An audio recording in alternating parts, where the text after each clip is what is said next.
Two dudes reviewing the news, pop culture, video games, movies, and shoes.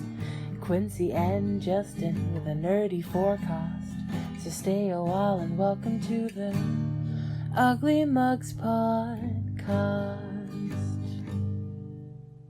Welcome to the UglyMugsPodcast. I'm your host, Quincy. And your other host, Justin. I'm not entirely sure I said podcast or mugs. I think I just would have another podcast.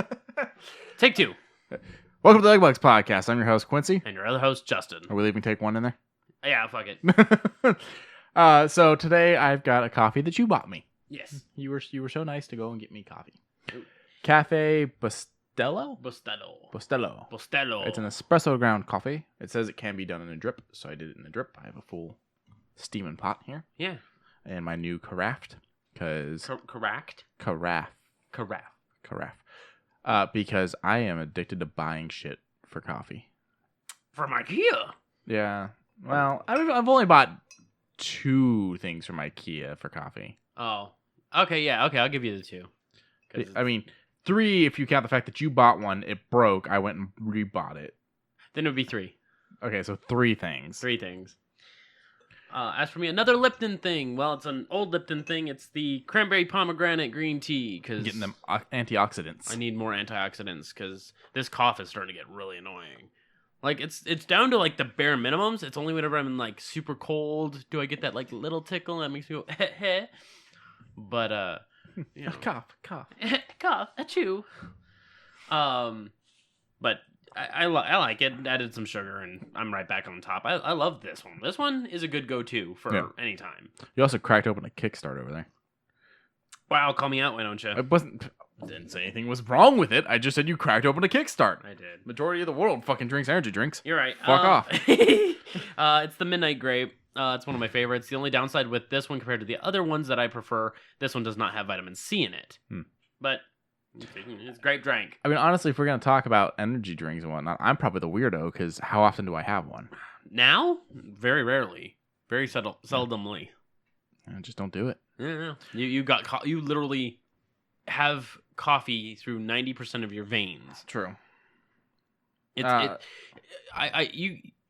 hearing this, you guys are going to be like, oh no, he doesn't drink that much coffee. I know people who drink more. No, he only drinks coffee. You do not understand. Every now and again, he'll drink a soda. I used to drink a lot of soda, and then I got a kidney stone. And then I stopped drinking soda, and I haven't had one since. I'm on number 4 or 5 now. Yeah. I've lost count. I think it's more than that. I want to say 4 confirmed. You had 2 at once. I had 2 at once, and then I had the one that fucked me up, and then the very first one way long time ago. I would say 4 confirmed. But enough talking about my goddamn medical history. We're here to talk about the goddamn nerd shit. Shit like the fact that I am weirdly bothered by our burnt out light bulb. Oh, the one up above us? It will not leave me alone. Like, the fact that this side of the room is darker throws me off completely. Yeah, it makes me a little more tired. It was funny. It went out, actually, during Lauren's podcast. The last week? Because I remember you were fucking with it last week. Okay, yeah. So it was the one we recorded 2 weeks ago, but it just came out on Tuesday. Okay, gotcha. So it went out mid-sentence, but it was like worked because she looks up and goes, "What the fuck?" And it worked with her sentence. Okay. So I left it in when I was editing their episode. Right. But yeah, no, it bothers me that half the room is slightly darker than the rest. I'm going to go and buy some expensive ass bulbs. There's going to be a word for this. What, burn-up bulbs? No, like being bothered by lighting. There's words for everything. I'm just assuming. Oh, okay. But so, sorry, we can get back to things. Yeah. Did you want to start with this? Or do you want to go with the movies first? Yeah, let's go with this. So, shaking it up today. Yeah. So there's a little tiny online shop. I was looking around, and they had an affiliate program. So I said, you know what? We have a few nerds that listen to this, and up at the very top of our description, I'm going to throw the affiliate code for a website called RuneForge. Mm-hmm. And they print out mass, what do you want to call them? Mini sets? Yeah, so Dungeons and Dragons. I was going to say, think about it if you needed an army of NPCs, an army of enemies, army of something like that. Goblin boar riders. This is good for a DM who has a very visual group playing that needs to see their enemies. You can get a bunch here pretty decent quality, not just plain Jane shit for cheap. And the only thing is, sure, you can get a boxed set of them and, shipped to your house, or you can pay $3 for the STL file. Yeah. And print them out yourself using... Provided you have a 3D printer or someone that has one. Like we do. Yeah. The other cool thing is, places like... Well, it's not Kinko's anymore, but the UPS variant... I keep forgetting what it's called. FedEx bought out Kinko's. That's it. The FedEx stores, some of them now start having it. The only 3D thing printers. The only thing is you have to buy the filament and go through the channels. They basically say, okay, well, for the filament it's this much, and then for the use of machine it's a small fee. I'm like, that's cool, that's fucking amazing. You can bring in your own STL files, plug that shit in through a USB, boom, you're out the door in like half hour depending on how big your project is. I'm like, that's a good idea. See, I just know a guy that's got multiple 3D printers. And I need to badger him about one thing, but that's later on in life. They're packed. Huh? Remember, he's moving. Oh, that's right. Fuck. But if you want to, it gives me a little bit of a kickback on your first order. We get a percentage and a first time order bonus. So you might say we get a percentile. I want to hurt you. Bring it. I'll take you out with this mic stand. the one that fell over, just start swinging it around like a flail. No, I'll grab all fucking Brokey down here and just start beating you with it. Brokey's the first one. Let him live. But it'll be on the top of the description. Now, let's slide over to last week's movies. Sliding. Sliding. Okay. I'm sliding. First one was Near Dark with, good God, this... Bill Paxton at fucking his killing best. it. But then you also have, Don't Tell Me His Name. I lost his name. This one? No. Oh, then I have no idea. The one that's from Alien. Oh. Lance Hendrickson. Oh, yeah. I knew I'd get it. You also have Lance Hendrickson, who's just fucking amazing and everything. Yeah. This movie was pretty good. It was... I cleaned. Huh? I cleaned. It brought vampirism to a very interesting light. Okay. It wasn't bad. It was just very... You were taking issue with all the romance at the beginning. All the romance throughout the whole thing. Like, he just kept fucking climbing all over. And I'm just like, I get it. Like, you are in need of her, I guess. I think what you need to look at is it's a story about star-crossed lovers. Yeah. Vampirism being the thing that's there. Yeah. But rather than it being Twilight, prissy, vampires are beautiful creatures, I'll just become one thing, it's, no, this fucking sucks. Yeah. Life as a vampire is terrible. Yeah. Nobody's happy. Not even me.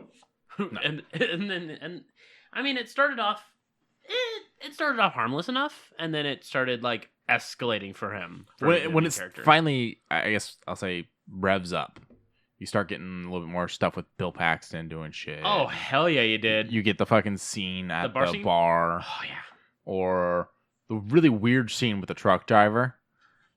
The one where the first bite. Yeah. Yeah. Okay. Yeah. It was very much a drawback. Well, not a negative drawback, but an interesting drawback where it's like. But it was needed for the end of the movie. Okay. Yeah. That was. Otherwise, he can't do what he does. You're right. So, did you like it though? Yes. Would I watch it again? No. Okay. Now, would you watch? So you wouldn't watch it again?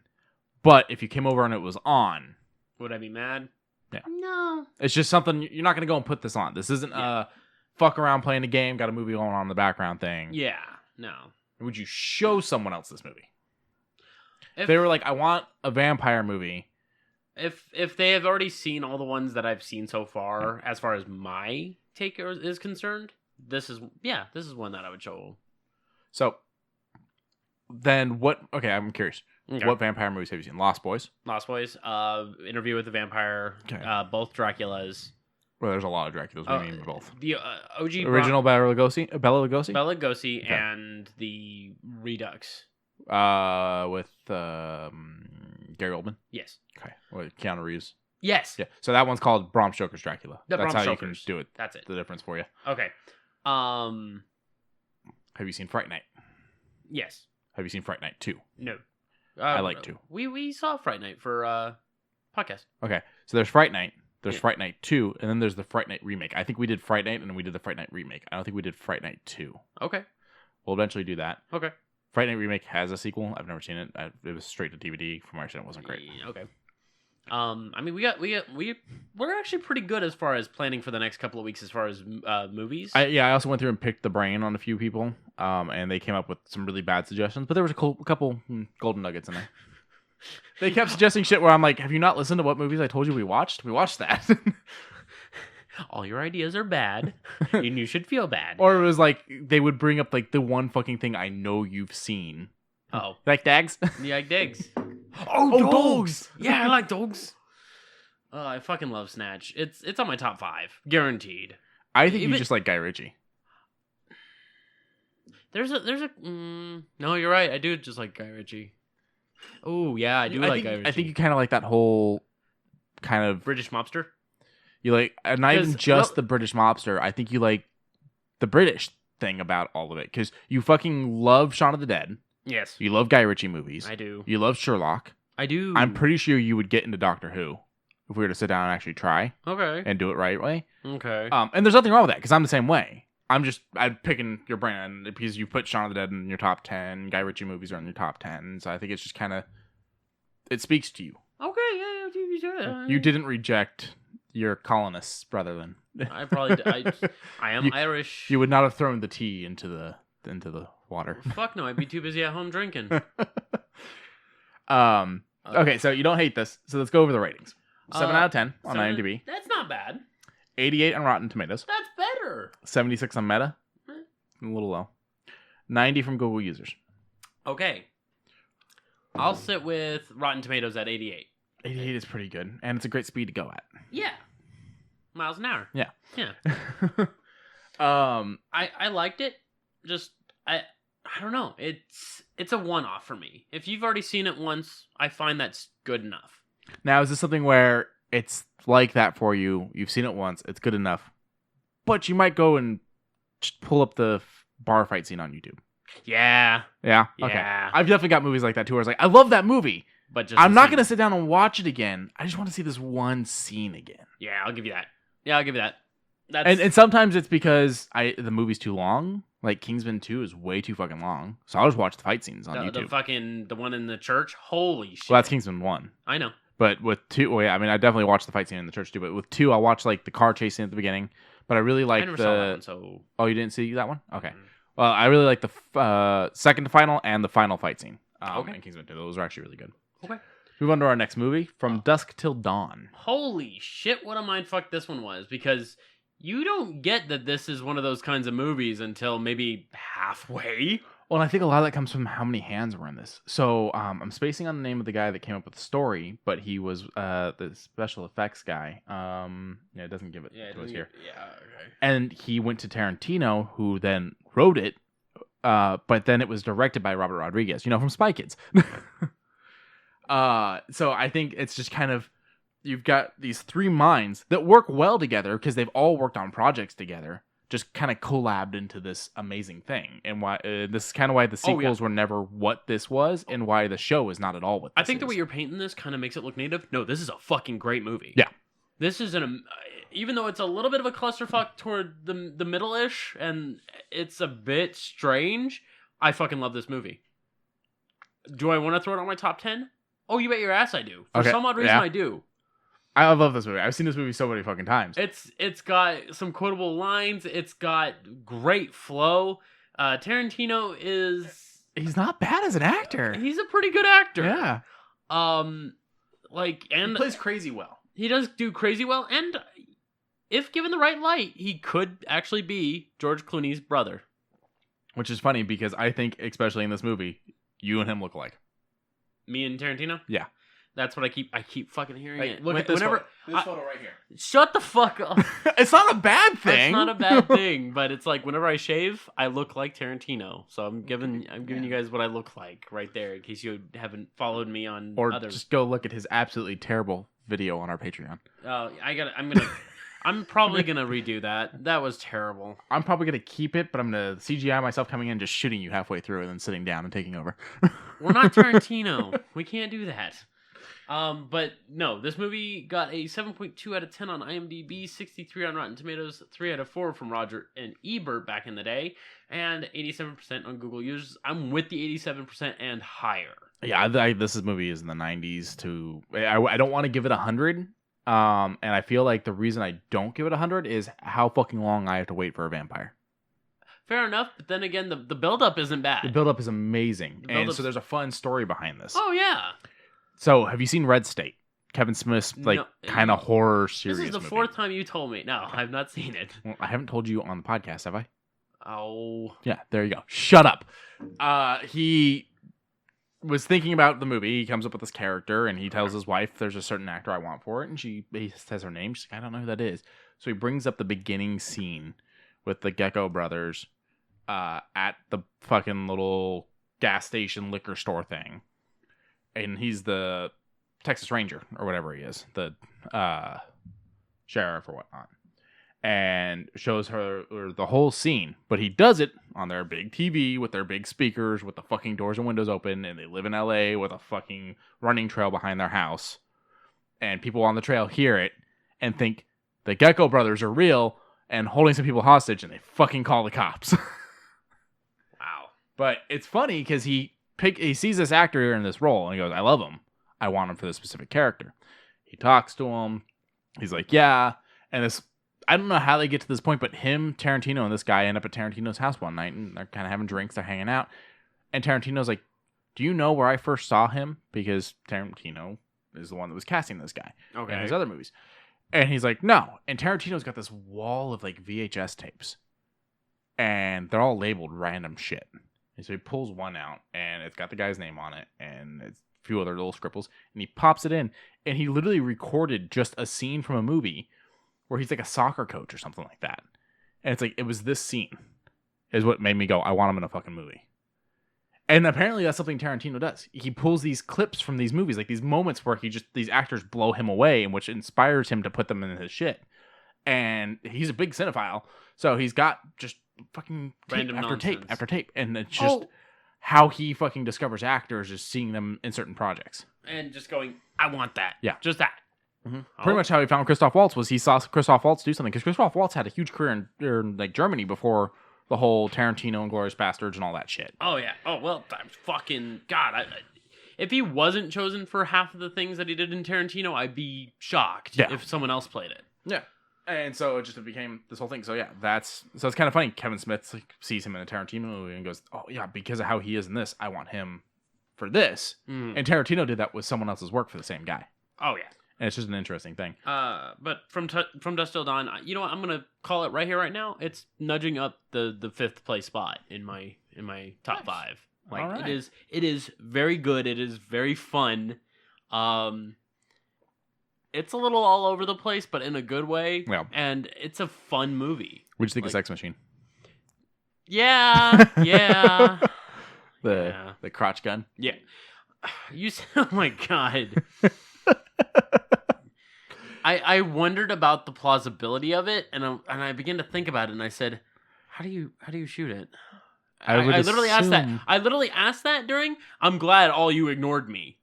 I'm like, how do you fucking pull the trigger? And then like nobody answered, and I was just like, okay, I'm gonna let that slide. My thought process would be either you have some kind of mechanism hooked up for like the way you move your hips or your pelvis. But the problem is like, what if you move the wrong way while just adjusting and it goes off? So my next thought process is, think those cables used for cameras. Oh, hook it up to that. The shutter button. Run it up your sleeve.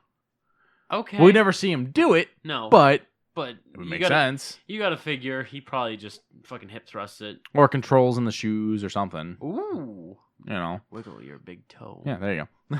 Okay, how about all the foot play in that fucking movie? You could tell.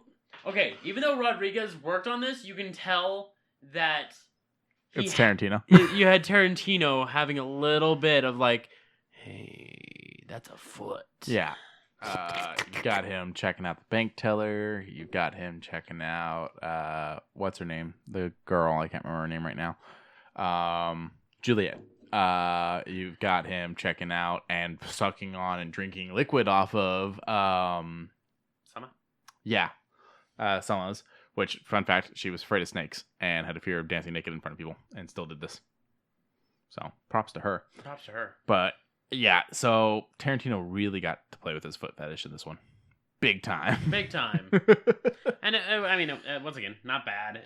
A lot of the visual effects were actually really nice. I mean, you got Savini around. Yeah, I bet he was the one who worked hard on it. I don't like the ratings that this gets. 7.2 out of 10, 63 out on Rotten, 48 on Meta, 87 on... Actually, hold on. Let's check Rotten Tomatoes for people. Okay. 76 from people? 76 people. That's better, but it still needs to be higher. Look how many people. Yeah, 273,000. But look how few fucking critics. 49 critics. Like, we need to be up there, and we need to boost that a little bit. Yeah.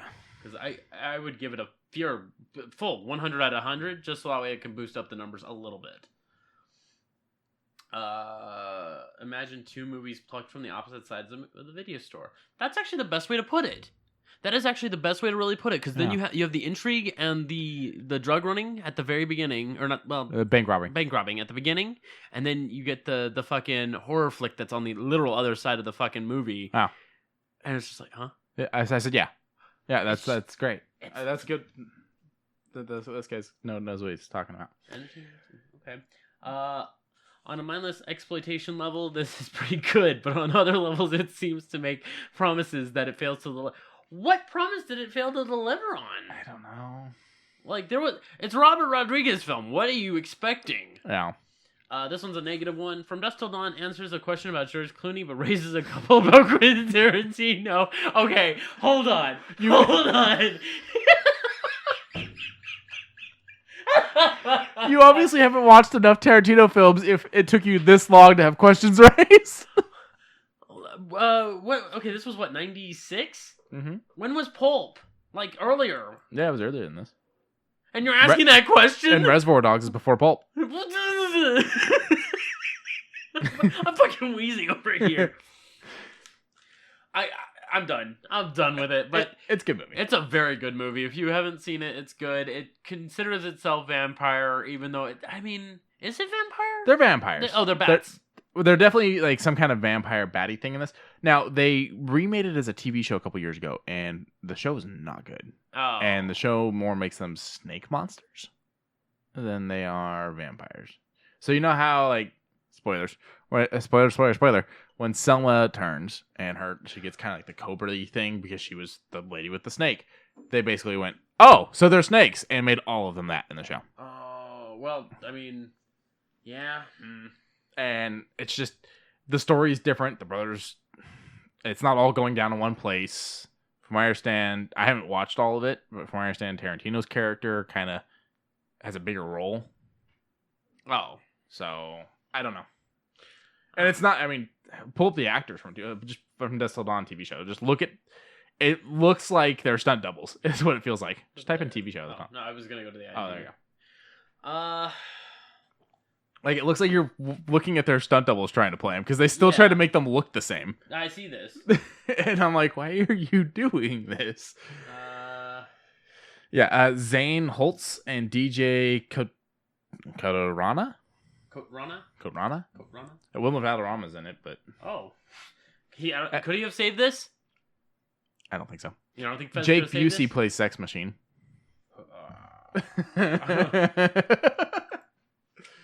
Okay. It's not that they're bad looking actors. It's just when you casted them for these specific roles, I felt like it was like, get someone that looks kind of like them, vaguely like them. And then they went with the complete opposite with Jake Busey. I like Jake Busey though. I don't mind him. What is this, Starship Troopers? Yeah. I like Starship Troopers. You know, they're remaking it to be more like the book. Well, that's fine then. I'm okay with it because the first one was campy, but in the good way because every transition had those weird fuck off commercials or the political pushes, and it was like, what if all of Earth was peaceful, but oh wait, there's some weird alien stuff we got to handle now. Our peace between all of our nations. It definitely had some fun parts too. Oh, it did. Put your hand up against the wall. Yeah. I fucking love that scene. My helmet's all messed up. All right, fine, let me see it. Or the when the guy gets grabbed by the thing when they're first walking in once they're on the planet, and he just pops them rather than taking out the fucking bug. And he's like, I'd expect any of you to do the same for me. Like, shit. Yeah, I mean, all right. So, yeah, the show, just, I don't know. It only got 30 episodes before getting fucking 30 episodes, a 6.9 out of 10 with 18,000 reviews on it. It's semi-adequate. I'll probably... What is it on? It said it was on Amazon? Amazon Video? No, that's to purchase. Oh. I can look to see where it's at right now. Don't sweat it. Got 3 seasons. That's 10 episodes a season. Don't sweat it. I have a lot on my list as it is. Don't sweat it. I'm just curious. Oh, you're curious? Yeah. Okay, you let your curiosity go while I talk about. So, it's March now. That means we're gonna... Madness! Oh, sorry. It is March Madness. Considering the games we're getting for both PlayStation Plus and for Games with Gold. With PlayStation Plus, one of my favorite games of all time, both visually, musically, and it kind of leads me into another story. Shadow of the Colossus is on there. The HD remaster. I recommend it highly. If you have PlayStation Plus, get your ass in there and play that game. The music, the atmosphere, even the base story itself, it may leave a little lackluster, but I guarantee you the ending will get you to crawl. So, okay. I played this. Huh? I played this. Okay. And my first experience was the HD version. Okay. Which, because it literally is just an uprender, Yes. still has the same fucking stupid bug that fucked everyone on the first game. You are correct. And just that simple overlook pisses me off so goddamn much. Other than that, it was pretty good. It was pretty good. Which leads me to my next little tiny tidbit before we get into the Games with the Gold. It is the PS2's 20th anniversary. Yeah. Well, yesterday, but mine's still. around here somewhere. Mine's sitting in a nice drawer with the cable and the controller right next to it. It's all comfy. I think it's still in a box from when I moved. Oh, okay. But I love my little tiny thin because mine's the big. I know my big one fried. I had to throw it away. I think my only other thing with Shadow of the Colossus is I had heard how difficult this game is. Oh wow! And how difficult. You feel it's difficult? Certain colossi can be if you're inexperienced. I fucking breezed through this, dude. Did you? I just pushed right fucking through. Okay. Well, to those who don't have the imagination of, trying to figure out where weak points are and all that nonsense. I mean, they were well designed and everything. Oh, I do feel like, and I get that it's the art style, but a little more life to them. Like, the coloring was just so... drab. Yeah. For the world, that's fine, but for the only living thing here... There's a couple that have a bit of color to them. A little bit. But I feel like they could have done more. I can concur. And the second game you get with the PlayStation Plus is Sonic Forces, which is their... I'll just call it furry creator. What the fuck is Sonic Forces, then? I have no idea what Sonic this is. Sonic Forces is basically you create a character that fights alongside the Resistance that is basically trying to bust out Sonic, and... Yeah, you're giving me these eyes. It's weird. I've never even heard of this. Yeah, you create basically a Sonic OC to fight alongside Sonic. That would be what mine would be named. Sonic. And yeah, it's fully customizable, and it could be a fox, could be a bird, could be a cat, could be a bat. I don't feel like this was needed. There's games where it's definitely like, a fully customizable character is definitely needed. This was not one of them. Yeah. I don't know neutral. How was the gameplay? I heard it wasn't bad. It was just very strange to have your character be running alongside. All right. So to answer the previous question, Netflix has it right now. From Dust to Launcher. Cool. Let's slide over to Games with Gold. So you pulled me into Microsoft's clutches. Pretty much, yeah. You can have that laugh because this is not bad. This is a pretty good fucking list. Yeah. You get Sonic Generations, which is the better of the fucking two, in my opinion. Mm-hmm. You get Castlevania 2, which I'm excited about. Curse of Darkness, Curse of something. Shadows. Is it Shadow of the Darkness? I think Curse of Shadow. I think. Okay. Even still, you get the Castlevania 2. It's hard to read. Yeah. You get Shantae. Genie Hero, which I love Shantae. Shantae is a really good... Never played. It's a good little platformy beat 'em up game. Good music, good atmosphere. and Batman: The Enemy Within, which is season 1. No, Enemy Within season 2. Is it? Yes. Oh. Then, oh, fuck, this is actually a pretty good month then. My issue was, already own it. Yeah, I know you already Don't know anything about Shantae. Castlevania 2, excited. Sonic Generations, I mean, the Sonic games are always on sale. You're right. I'll give you that. I get that they're kind of starting to run out of stuff because they're not making anything else backwards compatible with the announcement of Series X and whatnot. So, I don't know. It's still. I find this to be a good one. Yeah. Compared to just over on PlayStation, you just get Shadow of the Colossus. I'm like, it's great. It's fantastic. But you're not getting PlayStation Plus worthy shit. Mm-mm. You're basically just paying for internet at that point. Yeah. Or online capability, I should say. I stopped paying for it because I was like, the games I'm getting weren't that great. And I don't have anything I play online. Same. And so I only was paying for PlayStation Now, which I also stopped because I realized I just wasn't using it. No. Especially when Game Pass came out. And don't get me wrong, there's definitely stuff on PlayStation Now that is not on Game Pass. It's the exclusives and whatnot. But at the same time, I mean, I could probably go pick up a used copy somewhere, you know? Yeah. Just wasn't doing it for me. Oh, God. Is this real? Is this the actual product? Is this what you're actually doing? No, I'm just fucking with you. I actually know about this already. Okay. So they did a Tamagotchi Modern Warfare thing. Yeah. Speaking of which, they're pulling zombies from their mobile game because they say it's just not great. Neutral. I don't know how it's gonna work, but then again, I don't know if this thing is real, but it says some content shown requires the purchase of Battle Pass or in-game. So I'm like, oh, this is real. Yeah, your character's gonna wear it in game. It's not something you can physically buy. Oh no, of course not. Well, shit. No, they brought back Tamagotchis. Yeah, I know, but it wouldn't. I would not be surprised if there was something you can do to purchase one in the real world. Getting that fucking someone's gonna make one. Pouring coffee ASMR. Well, I know it didn't pick up. It probably didn't even pick up, but it's a coffee themed podcast. God damn it. God damn it. Yeah, someone's gonna make one of these, and it's gonna bind to like your account, and there's gonna be some weird fucking additives to it. Oh, and think about the one thing I've never understood about. I don't know if it's Activision that's fucking up, if it's someone else over there at the Call of Duty people that's fucking up, but there's so much merchandise they don't make. That they should. Yeah, like most of the fucking bottles you see out there for Juggernog and shit like that are fan made. This, a fan's gonna make it. Yeah. Like, real talk, I want that fucking stitched up, fucked up balaclava. I want that. Someone will make it. Yeah, but it's on Etsy. It's not sold through And Activision. then they're going to feel because they made it and it's on Etsy. And I don't want to demean anyone's art, but at the same time, you did just make someone else's design. They're going to be like, $80 fucking for a rag that goes on your face. Probably doesn't even breathe well. Yeah. I have my back and forth on Etsy. There's stuff I bought on Etsy that is amazing. Me and Lauren did an anniversary. We do the anniversary themes, and it was leather. And I found someone on Etsy that makes roses out of leather. Oh. So I got her a black rose made out of leather, and then I got her a rose made out of a baseball.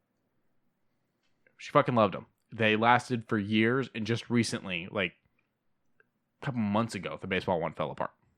Like, it was well worth the fucking money, and it wasn't pricey at all. Absolutely loved it. I have a buddy that bought a scarf. Just a scarf. And he's like, this thing will not keep you warm at all. It is terrible. Okay. And it's like, Etsy's a weird place. I mean, I would say actually everything I've bought on Etsy, I'm comfortable with. I also don't like how much stuff that is sold on Etsy that is like made from human hair. That bothers me. That I don't know nothing about. You've never seen that? No. Oh, there's a whole bunch of people that sell like shit made from human hair on Etsy. Yeah. I mean, neutral. I mean, Manson used to make spiders from his hair and sell them from prison. Okay. There's some in the Haunted Museum out here. Weird. Yeah. But no, like to be fair, the vast majority of the things I bought were just enamel pins. Yeah. So that you kind of can't fuck up. I mean, Etsy's got it. There's a person on Etsy that makes the wand you get from the actual test that you take on Pottermore. So they'll use the actual wood, they'll put a core in it and all that, make it look like the one on Pottermore, which is great because, yet again, someone dropping the ball or somewhere at Warner Brothers, I guess. they only make the movie wands. They do not make the Pottermore wands. And JK doesn't make the Pottermore wands. So if you want your wand... Etsy. It's your option. Etsy is where creativities are expanding. Yeah. Where it's like, here's this idea, but that's not what people want. That's not what I want. That's not what I want. That's not what I want. Give me what I want. Give me what I want. And so what they do is they say, let's increase it to what the fandom wants. And it just blows up harder because that's what people want. Yeah. That's Speaking of your Batista reference, he's got a new movie coming out. I know. My Spy. He looks good. He does look good. I'm happy for him. And especially him doing a halfway comedy role. I like that. Yeah. It's basically a Kindergarten Cop remake. Yeah, I was going to say, this is kind of been, you got the Pacifier, Kindergarten Cop, The Spy Next Door. And as for him doing comedy, I mean, Drax. Okay, wait. More a comedy that's centered around him. Hey, Drax. Damn. Damn. I'm not against it. I might actually go see it. I don't know. You know what? I might see it. It's a good idea. You want to talk about that? Yeah, okay. So, I don't like time travel too much nowadays because me big sad about time travel. Okay, so I am a force to be reckoned with fucking time travel. Yeah. I got in an argument with someone the other day over how much shit Donnie Darko is. Okay. I seem to be the only person that doesn't think that movie's good. I like it. The time travel doesn't make sense. I know it doesn't. I'm right there beside you on it. It's still it's still an entertaining movie. It's great up until that point. Like, I'll say Terminator 1, 2, and most of 3 is fine. It's just don't fuck with me on the time travel. I like 3. 3's fine.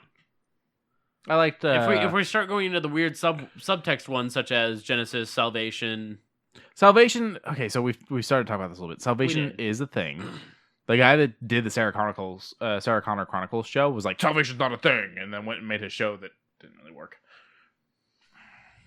So, okay. But we're a little off track. Yeah, sorry. There's a game that is involving time travel. Kinda? It's called the Time Paradox Shooter Quantum League. And they uploaded a full match on IGN. And I watched it already. I do admit the characters got a little bit of regular pop. It's not like Bleeding Edge where the characters are full 100% fucking These unique. feel like reject ideas for Fortnite. A little bit. Or Overwatch. A little bit. Like, the whole thing's got Overwatch's colors and fonts and just It feels roundness, if that makes sense, to, like, barriers and things like that. Yeah, it feels a little bubbly. But what I will say is that it's very small maps, 1v1, and I don't know. This is so very... It's weird. Yeah, and... What is this whole thing where anytime someone makes something that's time traveled now, they want to use the word quantum? Because it technically uses quantum mechanics. I know, but my point is it's been done. Like Come up with your own title. Quantum Break. Quantum Break, Quantum League, Quantum Leap. Leap-poo. Quantum Leap is okay. It's fine. I don't know. All of it just, it's... Oh, boy. I don't know what to think about it. Because it seems like it has a good premise and a good idea, and then everyone's got to back it up. You get 10 seconds, I think it is, 20 seconds to fight, 15 seconds to fight. And then as soon as the 15 seconds are over, you loop, and whatever it happens to do, things change, and it's so very... It leaves your past you running through doing what it did before. Yeah. So the idea is get enough kerfuffle with your past yous to get in there and actually get the kill. Yeah, and it's capture and hold midpoint or otherwise. You can kill the person that's on point and then take over, but in the second round, not the last round. And then you can... it's so very interesting, but at the same time, I don't see this one picking up. Mm-mm. I do not see this. Plus, it's only launched on Steam right now, right? It's early access right now, but I personally don't think that this is a good idea. Unless you can make it work with more people. But even still, I figure that it's going to cause more issues. It's already so complicated and confusing that more people will just fucking wreck it. Like, it'll wreck it. There's no getting around that. Yeah. It's basically the best. It's basically who gets the most kills still.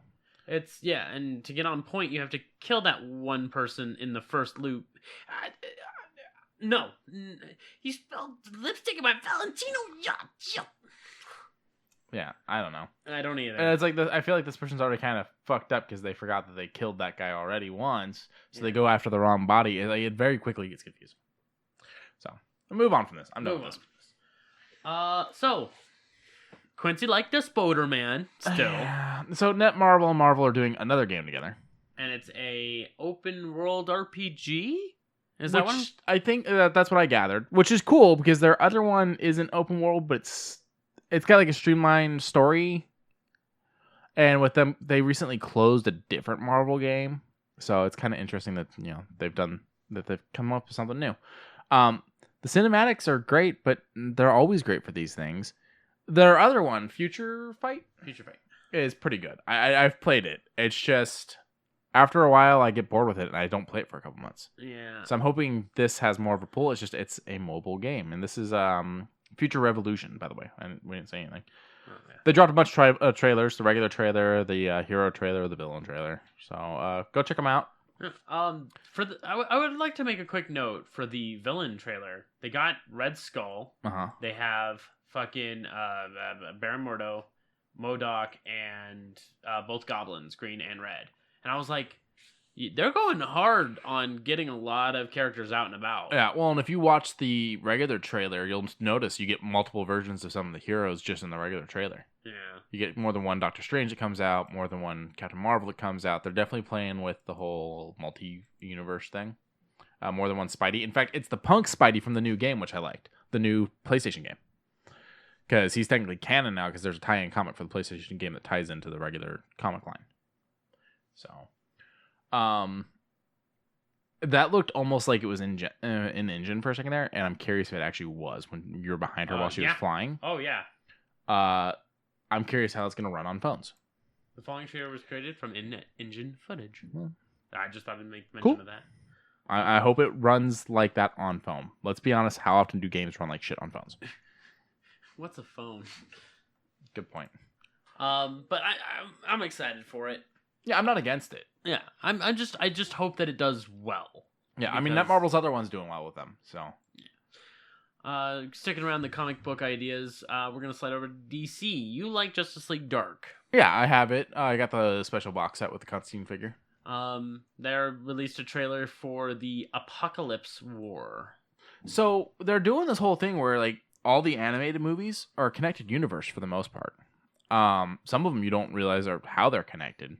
For instance, the new Suicide Squad cartoon movie they did is actually connected to the Flashpoint one they did. Yeah, they kind of pepper these little connections in. So this one's obviously connected to Justice League Dark. But I feel like we went from Justice League Dark. It was one movie. It was a simple thing. It was pretty good. Boom, full world fucking apocalypse. We got to save the fucking galaxy. What the fuck just happened? Hello. And do you consider that a bad thing? Or too much of a good thing? Okay, I want to say it's a bad thing for the pure purpose of there's so much they could have done before getting to this point. Really? They shot their load too soon. Oh. Even though it's been a while since OG Justice League Dark rolled out, yeah? Yeah, but the thing is they didn't do anything else in that time. Oh. That's the issue. They did other stuff, just not other Justice League Dark things. They went through and they did Injustice? Under the Red Sun. Injustice been, yeah. Well, was Injustice after or before? Injustice 1 and 2 were technically before. Oh, okay, then disregard. Yeah. I thought Dark came first. I mean, in the comics, yeah. Okay. But in the movie. Oh, in the movie? The movie came after the Injustice games. Copy. But it's like they did Under the Red Sun and they did a couple other animated things. But they didn't really do anything else with Justice League Dark. And Constantine's kind of a hot commodity right now. Oh yeah. With Arrow ending. You like your angry, angsty old men in trench coats that have weird spiritual powers. Okay, first of all, he's not old. What is Second he? of all, yes. What is he, 40? Constantine's like probably in like his 20s or 30s. Or 30s or 40s, maybe. Yeah. Okay. He's not old. Are you old? Yes. You're not old. I'm old. But no, Constantine's hot commodity right now. The show failed, and it shouldn't have, and they used that to their advantage by bringing the actor into Arrow and then moving him over to Legends of Tomorrow, and he's kind of one of the big parts of Legends, like to the point like when there's possibilities that he's leaving, people are like, "What? Hold up, what? You know." Speaking of darker things like this, Lucifer, they signed a deal with the actor that if Netflix is going to do season 6, he's in. So we may get another Lucifer season. But Constantine's like this big commodity right now, and you've just kind of skipped so many stories you could do with him, because he does really have some really good stories. He does have some, I'll be honest, fucking drag. He does have some that fucking drag. What? Constantine, some of his stories. Oh, okay. But there's some really good ones out there. When they did the Rebirth, that kind of pissed me off because he was over in the DC title, not Vertigo anymore, and now Vertigo's gone. And each issue spent a good chunk of the issue telling you what happened in the last issue. Last time on Dragon Ball. Kind of, and I'm like, I didn't buy this to reread what I've already read. So, but I am excited for it. I'll probably watch it. I don't know if I'll buy it. We'll see how good it is. Okay. So, on to a couple movie trailers. The Secret Garden. You said it was a book that was like a school must read kind of thing. Not even necessarily school must read because I didn't read it in school. But Nor did I. It's kind of one of those ones that everyone's like, yeah, I read that. Oh, you haven't read that? I have not read that. And they get weirded out. They're like, what do you mean you never read it? What do you mean you never read it? I saw the original movie. I never read it. You ever read Lord of the Flies? No. Yeah, I read Lord of the Flies. Not you. I meant other people. Because there's a lot of people who haven't read that book. Yeah. And it kind of bums me out. And it's a good fucking book. But it's definitely in that vein of Lord of the Flies, Crucible, Great Gatsby. Oh, Great Gatsby. Oh, my God. What else was there? Julius Caesar. If we're going earlier, Charlotte's Web. Yeah. Holes became one of those ones eventually. Holes was a good one. I moved a lot, so I actually didn't read Holes. Yeah. When I finally... We talked about this last week. Did we? Oh, okay. But yeah, Secret Garden was one of those ones that it got it made its rounds. Yeah. And I mean, it is a best-selling novel, not just because of school. Like, people do like Secret Garden. It just... I feel like it's kind of cut from the same cloth of Narnia, Bridge to Terabithia, all that shit where it's the world's a fucked up place. There's this kid that kind of ends up with this weird, estranged family member, and then they discover something. Oh, wait, that sounds like a lot of things. That sounds like Madeline. That sounds like It was just everything. Symbol of the times, I guess. I guess, and I mean, it is in that time, I think. Yeah. From the look of it. But it looks like it's going to be a nice little tearjerker, and not in a bad way. It looks like it's going to be a wholesome flick. It kind of gives me the vibes of Peter Pan. Kind of. Escaping to another world and whatnot. Yeah. To Neverland. Yeah, but not to end aging, but more to just get away from the bad. Yeah, get away from adulthood. Wizard of Oz, Alice in Wonderland. Yeah. Well, Alice in Wonderland is a fucking drug trip. Very true, but it is about a girl that goes into another world and whatnot. And... she was in a coma. Yeah, probably. Who drug-induced. are you? Who are you? But they got Colin Firth. Colin Firth, he is a great actor. And Julie Walters as well. Oh, yeah, Julie. Was she in this trailer? I think so. Like, very minimal. Yeah, they focus on the little girl mostly. The little girl and Colin more so, because Colin is the uncle. Yeah. So I feel like they showed too much in this trailer too. Oh yeah, I was, as soon as I saw this scene right here, I was like, oh, this one's gonna hit some notes. Yeah. This one's gonna pull some tears. So and I was like, why show off all of that? I feel like it's gonna be very CGI heavy. It's gonna be, oh, of course.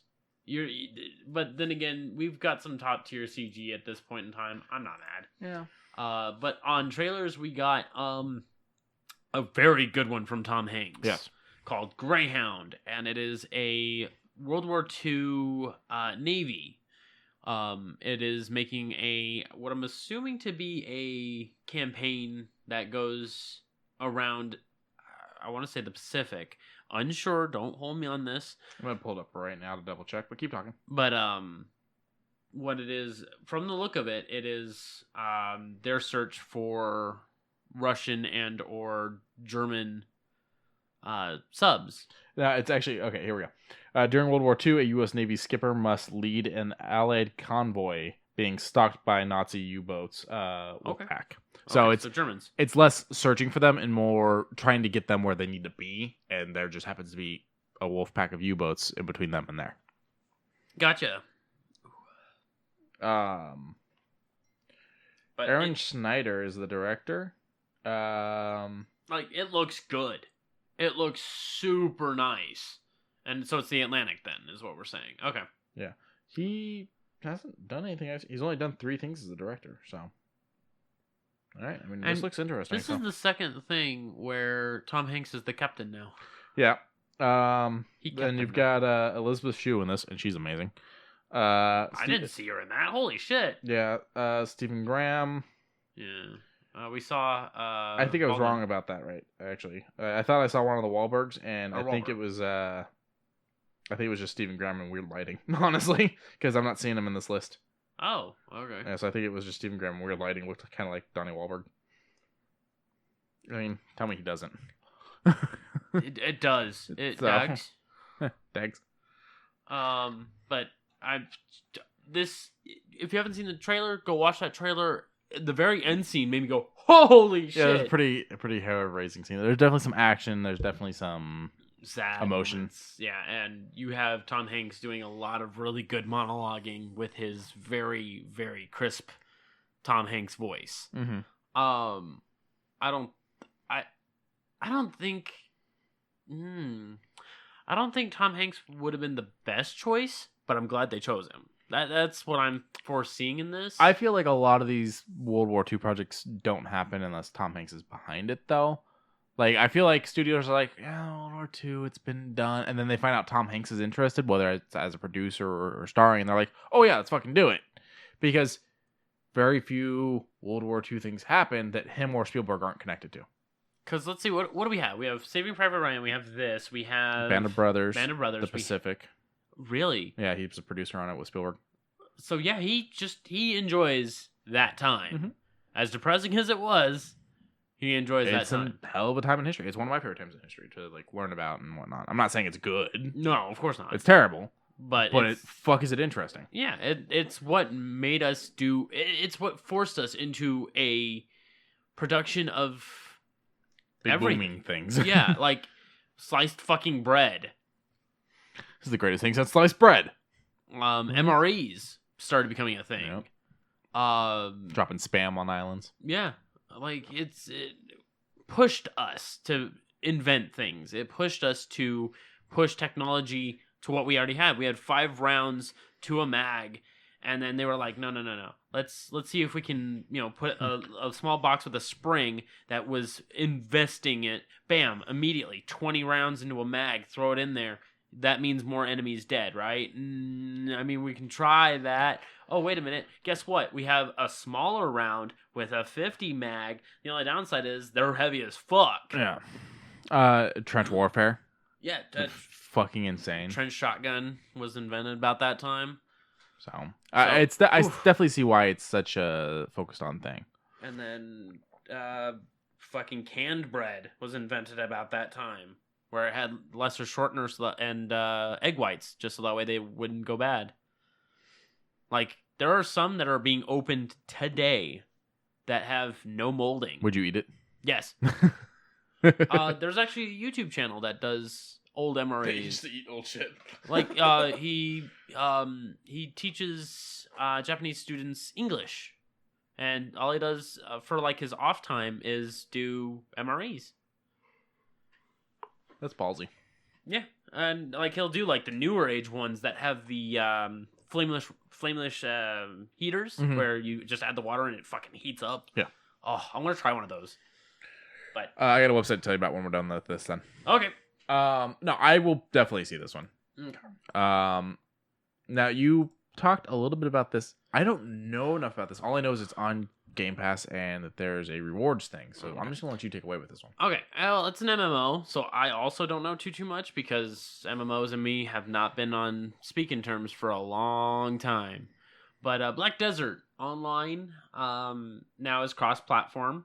I'm excited to say that because you don't get too many. Like I want to say there's maybe 2 other MMOs like Terra and I don't even know if Starlink is fucking cross-platform, but even still, it's good to hear that there's an MMO that is cross-platform. You don't really hear too much about that. Yeah. One of my friends streams Black Desert, and it looks good. It has a very good Eastern Asian art style to it. It has that Street Fighter 4 kind of early, like paintbrush slashing kind of thing, where it looks like you're whenever you slash, it looks like a paintbrush swipe. I've always thought that was really interesting because that comes from like the writing and the art and whatnot. Yeah. And I always thought that was kind of cool. Aside from that, skills are easier to use. It looks so good. It looks crisp. The only downside is it's another grind fest, and I don't know if I have the ability to do that. Now, don't get me wrong. That it kind of leads me into my next little sub story. Is remember back when we were talking about the Terminator event for Breakpoint? Mm-hmm. I delved into it. It's fun. I enjoy it, but it's a grind fest. But it's a grind fest that's fun for me. I don't know. It's one of those time wasters that I enjoy because it speaks to you on multiple levels. Yeah, you already enjoy the game. Yes, and you like the gunplay. Fucking fighting behemoths. Oh my god! Yeah. You don't get to fight behemoths in shooters. Well, in like the one before Wildlands. Wildlands, you didn't really have anything. Predator. Yeah, but that's one thing. That's one thing. Yeah. And with that, to be fair, we cheesed it out. Well, I with worked behemoths, my ass off on that, but okay. Yeah, yeah. We don't get me wrong. We did too, up until the point when we can find out that we could just hide behind this little tiny rock ledge area. But even still, behemoths are, if you want to get to this tower that has skill points and weapon attachments, good luck. Yeah. Or you can airdrop your way in, get them, but good luck getting out because that motherfucker is there. And blowing them up gets you a lot of good fucking tech. Mm-hmm. So you're at a point where you're like, do I blow these up? Do I fight them? I've only taken out 2 out of the whole fucking thing. And then sliding into the Terminator thing, I've maybe only taken out maybe 7 or 8 Terminators. They are very difficult, especially the story mission one. That one's difficult because if you do not have the weapon that they give you for the second mission on to go back to the first mission to do that one's a bit of a ball grinder. Do you have? Are they all Arnold? They look similar, but they're not quite. Okay. I think they couldn't use his likeness. Maybe they just didn't want to put the time in. Nah. Like, it was easier to make something that looks like Arnold than have Arnold come in and do all the scanning and stuff like that. Or maybe Arnold wasn't available. Hard to say. Did you ever hear what he said when he got heart surgery? So he got heart surgery like 2 years back, I think. Okay. And so when he woke up from it, the first thing he said is, "I'm back." Oh my god. I love that man. He's a good man. He's fucked up in the past, but I love that man. Yeah. Yeah, he's on a very minimal meat diet. Really? Yeah. He's leaning more toward, fruits, veggies, soys. And he still looks fucking good. So I think I'm really I'm omnivore, but I really like meat, whatnot. I hate tofu. Tofu's fucking gross. There's certain tofus I'll eat, but I also don't really go out for tofu. So I could do the healthy thing of vegetables, fruit. I definitely could dial back to that. But if they were like, eat tofu, I'd be like, fuck you. Fuck you. But you think it's worth it though? Like the Terminator event, it's worth putting the grind in?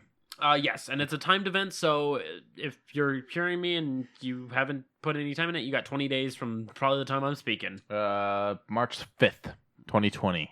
Yeah, March 7:15 p.m. Yeah, It will not be that time when you listen to this. Yeah, so you probably got about until the 25th-ish, I think I saw. So okay. Get on it.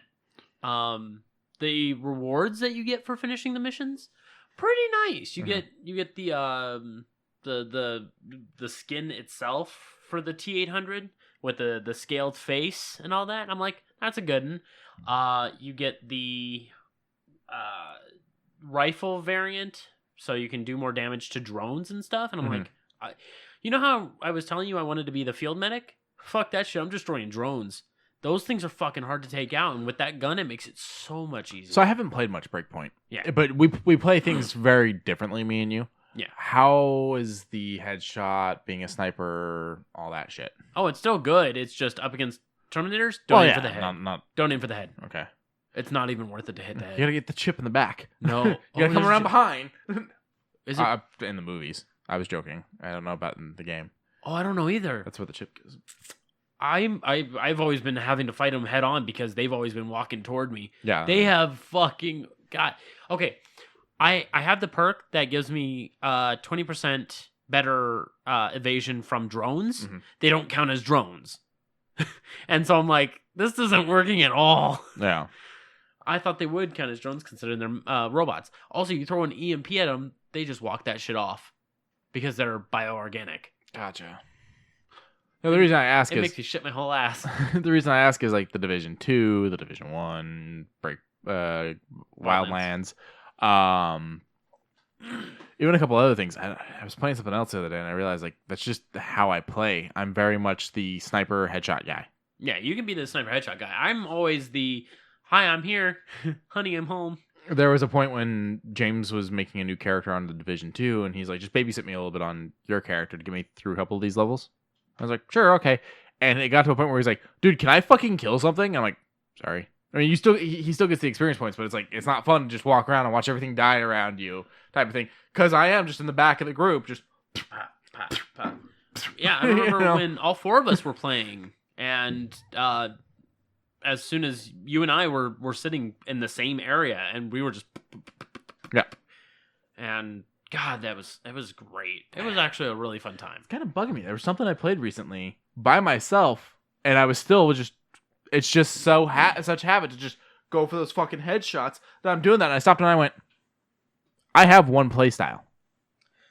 I have multiple, but I prefer being the I got your back kind of abilitative support, if you will. Yeah. That's just been my style for a long time. Goon has always been the front runner or sniper. I've always been the background or support. I mean, sometimes I will run into the shit if I've got some kind of big fuck off gun on me that, you know, isn't going to run out of ammo anytime soon. But sure. That's very few and far between. Oh, yeah. Speaking of Division, the Division 2 Warlords of New York got a cinematic trailer. It looks fucking good as far as trailers go. It does. I'm curious if it comes with the... You know what? I'm going to look this up real quick. I guess you asked me about this. If it comes with the year one pack that I bought, I don't know because I haven't finished base game. Yeah, year one pack brought up a bunch of weird shit. Shh, shut up. Okay, let's see. Sunday, early access to the episodes, narration content. 3 specializations. Yeah. Cosmetics, classifications. The classified assignments are pretty fun. I've done a couple of them. Yeah, we did one once. It was actually really enjoyable. Yeah. I thought it was just going to be one of those same thing, go through it and do the thing. No, it actually had some good story and good feeling. But it does not say DLC. Okay, so then I'm assuming that it's not included. Damn. Well, I mean, let's be honest. Ubisoft got a little money hungry. Well, what's the episodes out? Outskirts. Episode 2 is The Last Castle. What's episode 3? Can you scroll up for me? That's a hot dog, Quincey. That is a hot dog. There's also a donut and some french fries. I can't read what episode 3 is. Oh, it doesn't say. Never mind. 8 classified assignments. I actually think I got the donut already for the year one. Oh. Agent Ward outfit. Okay, yeah. It doesn't look like any of it. No. Okay. So you'll have to buy these DLC separate unless they did some kind of season pass. They may have done a season pass. Oh no. Oh, okay. I was like, what is all this? Holy shit, that's a lot. So, all right. Well, check it out if you want to go back to New York. I know they did a Coney Island thing also that I didn't get a chance to be part of. I don't know if that was a DLC thing or not. I haven't been logging the hours into the Division 2 that I was logging into it when I first got it. And nothing against it. It's just I started playing a lot of stuff on my own. So, we have clothing news. I'll start with that because it doesn't have a visual. Levi's and there's nothing's been announced yet. There's nothing? They just announced the deal. Okay. Levi and Nintendo worked out a deal. We're going to be getting some form of Mario themed clothing from Levi. And if it's not overalls, I will riot. Oh yeah. Denim. Okay, you go ahead. But from there we can move into shoe news. There you go. So when I was trying to look up some small time stuff, this just popped up. This just slid right into my view. It was like, I think I know what you like. Here. Yeah, pretty much. And it is Disney and Adidas did a nice little Ultra Boost variant with Goofy in a nice stylish black with blue, yellow, and red Goofies covered all over it. The shoe looks good. It looks great. It looks almost neon paretic. I think on the back there's a green one, so it has the 4 somewhat major colors. I like them. They look good. They look comfortable. Of course, the Ultra Boosts always do. The only downside is the heel or the ankle is a little loose for me. $180. I mean, they're definitely athletic shoes, and you shouldn't be having a shoe that goes up and restricts your ankle movement. Like what you wear. What you wear is fine for walking and stuff like that, but if you're going to be running, you got to have some mobility. That's what these are designed for. I don't know. I can run in these. If I can run in these, I can run in anything. I do have to say, I think the only thing I don't like is the Disney logo on the tongue. Let's go back up right there. Oh. Just right underneath the Adidas. I don't like the Adidas one there either. Like, I feel like they could have put like Goofy's face or. You thought they could have put it on like the back tabs? Yeah, that should have been like back or, like somewhere else. Bottom of the shoe. Like I would have liked a Goofy face. Yeah, a face or like a hat or something. Yeah. Even like one of the gloved hands giving a thumbs up, something. Yeah. So these are cool. What do we? 180. 180. As far as date, it says to be announced. Oh, okay. Yeah, that's what I was wondering. All right. Well, it says where to buy, and it just says Adidas. So I'm assuming check their website, check their stores. Most likely the website. The website's probably gonna be your best bet. Yeah. So. Yeah, there's no date on it. It says upcoming blah blah blah. And so this is the same style shoe that did the No Time to Die ones. Yeah, that makes me wonder, are they going to push it back to wait for the... I doubt it. Okay. And speaking of that, that's getting a delay. Yeah. You're bummed out. I am. I get why they're doing it, though, and I'm not mad at them. So No Time to Die has been pushed from April to November. That's a big one, though. The reason being is the active pandemic, I guess you should say. Yeah. Their thought process is, let's not get a bunch of people in theaters when we could get a bunch of people to stay at home instead. I figured it'll give time for things to kind of calm down. Hopefully this can quarantine itself. Yeah. And then from there, we'll get the movie in November. I'll just have to wait. I guess. Do we have a date in November? Just in November for me, but hold on. Okay. I will check it out right now. November 25th. Okay, so end of November. When is Thanksgiving? I don't know. It's always the last Thursday of November, or second to last. No, last Thursday of November. The day after. Okay, so it's coming out the day before Thanksgiving. So it's coming out on Black Friday. Oh, sorry, no. It's coming out Wednesday. My bad. Wednesday. I got Black Wednesday. There you go. Well, I actually have a shop that does that. They do Black Wednesday, Black Friday to try to break up the sales. It's a comic shop. Aw. Yeah. And they take Thursday off for families. So, I mean, the other ones are released around November. I don't know why this one was releasing in April. I thought that was weird anyways. His Spectre was November 6th. Skyfall was November 9th. And Casino Royale was November 17th. I don't know when Quantum of Solace was. It's not showing. Let's find out. But I thought it was a little weird when they were like, oh, hey, this is coming out in April. I was like, oh, I mean, I'm not going to complain. I want the fucking movie. November 14th. So, just makes more sense anyways. Yeah. Look at the good, not the bad. Yeah. The good is that just means more time for me to sit there and drool. or cry. Or cry. I'll be okay. Tell me I'll be okay. You're gonna be okay. So a couple days ago, Riot released a little bit more of their first-person shooter gameplay called Valorant. It's very CS:GO. It's very CS:GO, but mixed in with a little bit of extra powers. Like, you have a character that has Aurelia knives floating around them. So you get that kind of sense that, oh, hey, that person's from Ionia. Or, hey, this person looks like they're from fucking Noxus. Hopefully it adds a little bit more lore, but it's just guns and knives and weirdness. It's very strong in the guns, knives, weirdness. I mean, these aren't guns that you see in other Riot games. You know what? I can concur. You really don't. Like, it was a weird choice to be like, let's make a shooter with regular world guns. Hold on, yeah. Hold on. You saw that sniper rifle, right? Yeah. Hold on. Let's go back to it real quick. Okay, that sniper rifle versus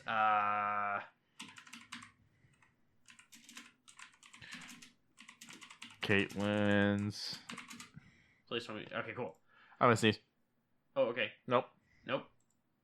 So you see the sniper rifle right there? Yeah, right? it's very steampunky. Yeah.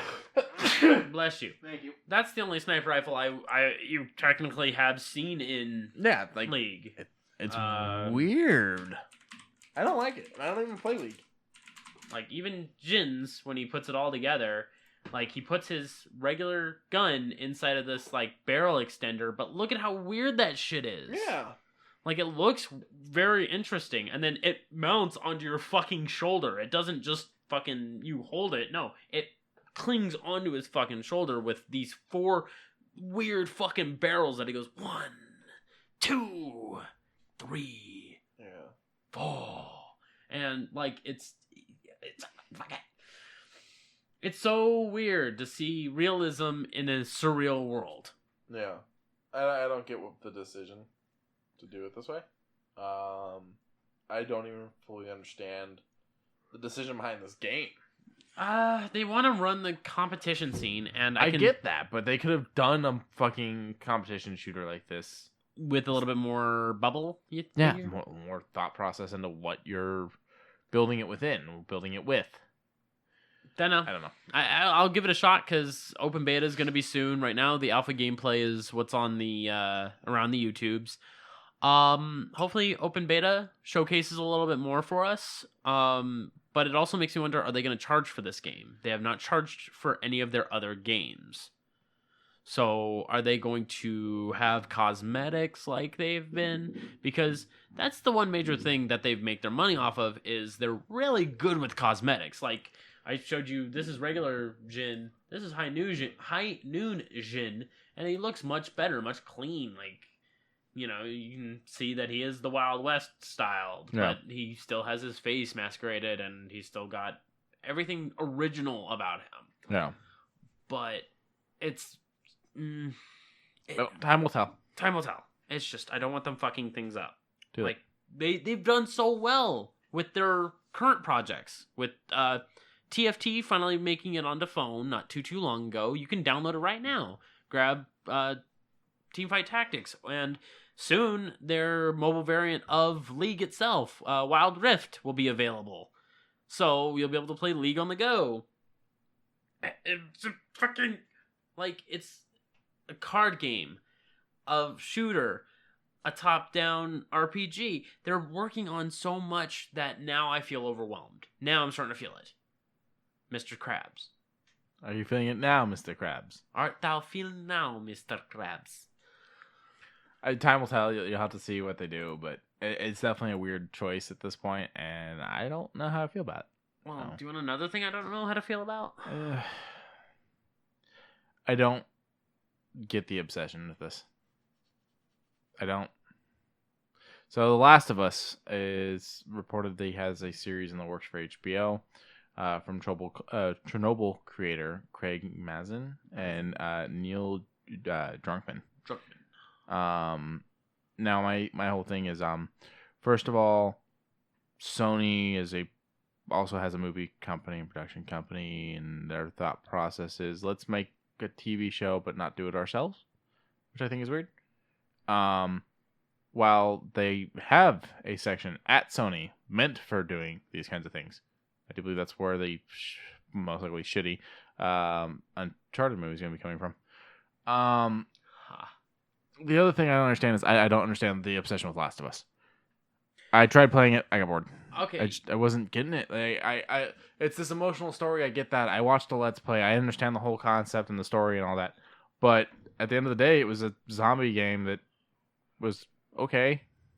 And the sequel, everything we've been shown tells me it's a zombie game without zombies now. Yeah, I mean, it's supposed to be what happens after. So, I mean, I can understand that there's less of them. But at the same time, if it's anything like moss, it's just moss or spores, it'll continue to grow. So, of course, it'll keep things alive, quote unquote. So, it is an idea of a pandemic afterwards. And then, you know, she's all, I don't want to say grown up, but she's older. And I feel like Naughty Dog's fallen into such a weird place. Like, concur. The Uncharted games are great and whatnot. They've done plenty of great games. And then they kind of, I don't know, Uncharted 4 wasn't all that great. To me personally, it was a fucking movie. And then they do The Last of Us, and then they announce Last of Us 2 is happening, and they leave The Last of Us with, not necessarily a cliffhanger, but a little something where we're going, well, what's happened next? Yeah. And now it looks like we sat on our hands for a long time, and there's like a bunch that's happened in the story possibly that we're not gonna see. And then they give us this teaser at E3, and then nothing for like 2 fucking years. And they do a whole fucking event where you go into another fucking room to watch a guy play a guitar. So when they say we're doing a Last of Us TV show, I'm like, maybe you should finish your fucking games. Yeah, that would be an idea. That would be actually a really good idea. Whatever. HBO does some good stuff. I mean, I watch plenty of HBO shows, and yeah, I mean, they haven't had too much of a negative. I mean, you got Game of Thrones, you got that last season of Game of Thrones, though. That whole last season, Coffee Cup, that episode you can't see, the ending, still was viewed well because a lot of people followed it. A lot of people fucking hated it. Okay, they can hate it, but at the same time, they watched it hoping it was going to get better. That's sad. View numbers. That's all they saw. Which is pathetic. It is pathetic. They cared more about the views than they did the art that they're creating. Band of Brothers, then. Band of Brothers was fucking amazing, but Band of Brothers was how many years ago? Same thing with Pacific. I'm just saying. I do like HBO. I'm just saying as well, don't glorify shit. Okay. The last season of Game of Thrones is shit. Okay. And I didn't watch the other seasons. I didn't watch the last season. I did not watch Game of Thrones. It's not my thing. But what I will say is when you obviously stop caring at the end, that's not fair to the fans. Okay, I could see that. And that's what upsets me. And that's not necessarily on HBO. That's on the people that were doing that. Because you got other shows that are great. From my understanding, Watchmen's fucking amazing. I haven't watched it yet. Yeah. Sopranos? Sopranos was great. Yeah. I love the Sopranos. Band of Brothers, Sopranos. Eventually, I want to watch Pacific. I haven't done it. I'm watching Deadwood. It's pretty good. What'd you say? The Wire. I didn't watch The Wire. I know that's the one that everyone's like, watch The Wire. All glory to the Hypno-Toad. I'll get there. Okay. From my understanding, Chernobyl's fucking amazing. They do turn out good stuff. I'm not saying HBO is even necessarily going to be the problem here. You think it's going to be Sony / Naughty Dog's Envision? These are the same people that think Venom deserves a sequel. It does if they can do it right. Okay, let me rephrase this. These are the same people that thought Venom was a good idea. These are the same people that Oh, no. Do you get my point? I do. These are the same people. I see your point, but at the same time, I'm going to hold a little bit of...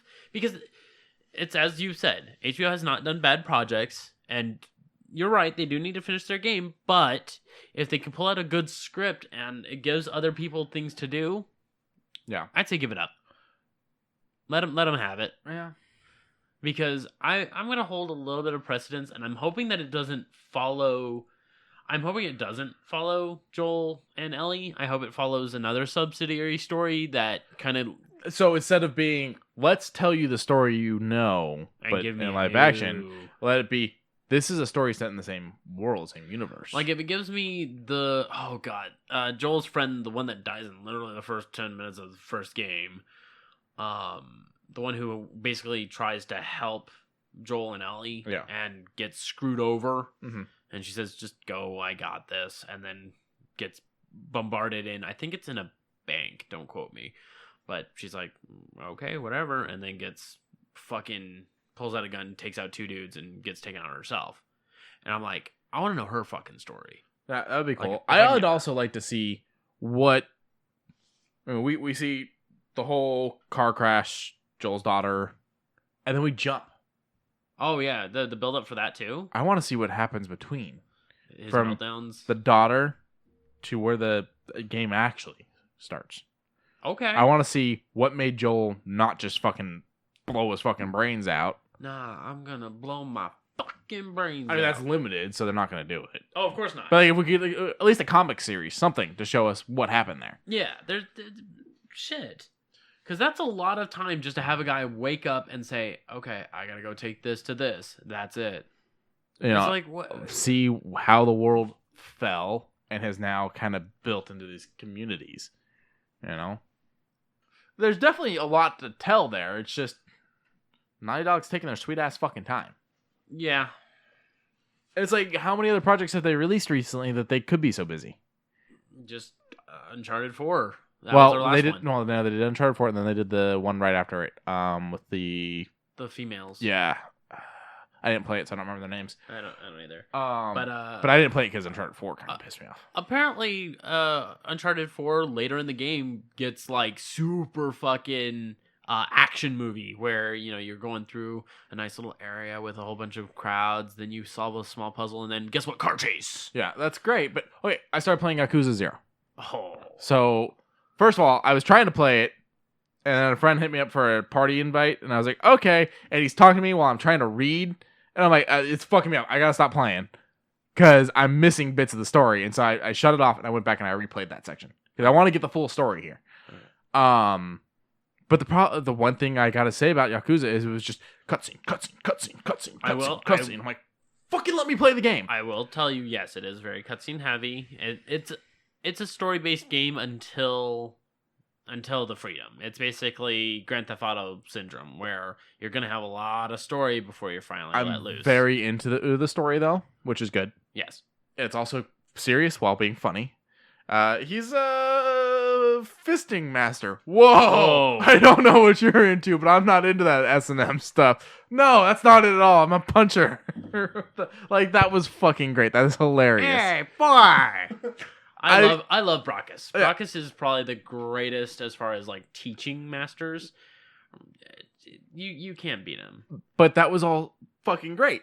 But when I got to Uncharted 4, knowing what the earlier Uncharted were like, it's like they sprinkled cutscenes in.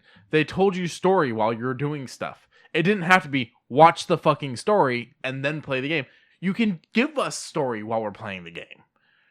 And what they were doing in Uncharted 4 dragged enough that it got boring.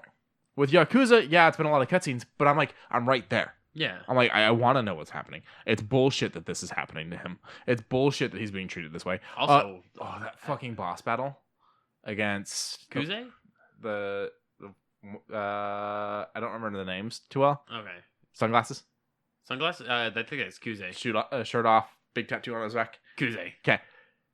That one kept kicking my fucking ass. That's what he do. And what I didn't realize is when I lost the first time, it reset the things I had bought for levels up. And that's why I kept fucking losing, because I kept trying to do things I didn't have anymore. Oh. So when I went through and reapplied them, I got it. Okay. But no, I am enjoying it. I think it's Kuze. Yeah. They look so much like their actual So the other guy. voice actors. So they've got the other two that are part of the lieutenants. Yes. You've got the one with like the really short hair. Then you got the other one who straight up looks like the Japanese. He does look like his voice actor. Yeah. Oh, they all do. Okay, yeah. I hate to say it, but Owanu, is that how you say his name? Wano? Yeah. Okay, he totally looks like the Japanese Shane. Wayne Newton. He looks like the Japanese Wayne Newton. He even dresses like the Japanese Wayne Newton. When I first saw the purple fucking suit, I thought Liberace at first. Well, yeah, I can see that with the suit. Yeah. But no, everybody looks like everybody. I do love Sega with their even back when it was like the early years. Here, hold on, let's go back a little because let's back because even back then when it was yeah, like they've always made him look like him. Yeah, it was never bad, but the game's amazing. Yeah, as soon as you get to maybe halfway through the game, after you start figuring out that there's extra things you need to do with Kiryu. He just met the realtor and was like, yeah, whatever, took his card and left. That's where I'm at. Okay. I know exactly where you're at right now. So, I haven't been able to play it much. Okay. I'm pretty good at the fighting. I'm doing pretty decent. Like I said, this boss battle definitely gave me shit. But it's funny, like, the guy that keeps showing up when you're fighting through the headquarters was fun. Oh, and then you fucking suicide drop kicking him out the fucking bathroom window? Yeah, and then, or how about the fact that you dive through that bathroom window and you got the two guys at the urinal that start panicking, trying to zip up their pants? That whole thing was fucking hilarious. The fisting joke was great. Yeah, and then some side missions are going to get you to go, I can't play this in front of family. How do you... Quick question. How do you reload, like, weapons? Like, I have a gun. I'm out of bullets. There are some that cannot be reloaded, such as the golden shotgun. You only get 5 shots. That's it. It's just a pistol. Okay. As far as I know, you're not supposed to. It's supposed to be 1 mag. That's it. You throw it after that. Well, he still has it. I can smack people with it. Yeah. It doesn't do too much more. No. And it's good if you have B-style. I think you have B-style about now. If you have B-style, you go ahead and use it until it breaks, but I would say just use B-style to grab what's around because that does more damage. Yeah, no, I when you're in that room with all the fucking people, I just grab the big-ass table and start swinging it around. It's definitely a fun game, and it's definitely an intriguing story. I do kind of wish that they had these guys maybe do an English run as well, just for me, because I keep having to pause the game to read the subtitles sometimes. Because there's parts of the subtitles just going too fast for me. Okay. I'm not saying, like, to get English voice actors. Just have these guys do it. I mean, you can't tell me that some of these guys don't speak English. Maybe some of them don't, but enough of them have to be able to where you could, like, kind of sprinkle in a little Japanese, a little bit of English, so the whole game wasn't subtitled. I can tell Hitoshi and maybe Hideo don't do it, but yeah, maybe. It's hard to say, but on the open and closed hand... Yeah, maybe having a nice dubbing might be a nice idea later on. What is with Sega's new sound? I haven't played a Sega game in a while, so I'm playing 2 Point Hospital. No, I'm playing 2 Point Hospital and I'm playing this, and it's just that loud bing type of thing. And if you get the speakers too fucking loud, it's like, holy crap, we just got pinged by a sub. You know, like, what the fuck, Sega? I kind of miss the days of just Sega. Yeah, I don't think we're ever going back to those, dude. Sega! Yeah, no, we're not going to that one. I loved that one. I know you do. Bitch. You mentioned it last week. But yeah, so something about the way they do a lot of cutscenes works better for me than the way other games are doing a lot of cutscenes. Yeah. I don't know what it is. I also like games where it's like Final Fantasy. I'm not getting... You don't get gunked up in cutscene after cutscene. You do get cutscenes. You do get cutscenes, but it's not slowing you down. Yeah, it's like, oh shit, okay, I hear what you have to say. Okay, well, that was actually pretty interesting. Now I'm gonna go drive my fucking car off-roading because I got the big-ass tires on it. You know? So, will you watch The Last of Us series if it comes out? Sure. I don't see why not, just because, one, I liked Last of Us. I actually really enjoyed it. I bought it at launch. That's it. That's all I really have to say. I will watch it. I don't see any reason not to. Say a trailer drops, and it's essentially the first game, but they want to do their own version. What's the word that I hate? What is it? Adaptation. This is my adaptation of the game. And now we're having the bumpy road that I don't want to go down. If they decide Ellie isn't a kid, she's a 23-year-old, or Joel didn't have a daughter to lose, or they start doing shit like that. I'm not saying they're going to, but let's be honest, Hollywood's done it before. I don't want that. I don't want that. That's a no. That's a no from me. So you want either tell me the story of the game or tell me a story within that universe. Those are the two options. I would prefer the new universe, but I'll tell me the story of the game. I will take it. Just because there are a lot of people who don't play the game that would be very... I guarantee you, I think my mother would actually enjoy Last of Us. Okay. As far as story goes. You don't think the clickers would scare the shit out of her? No.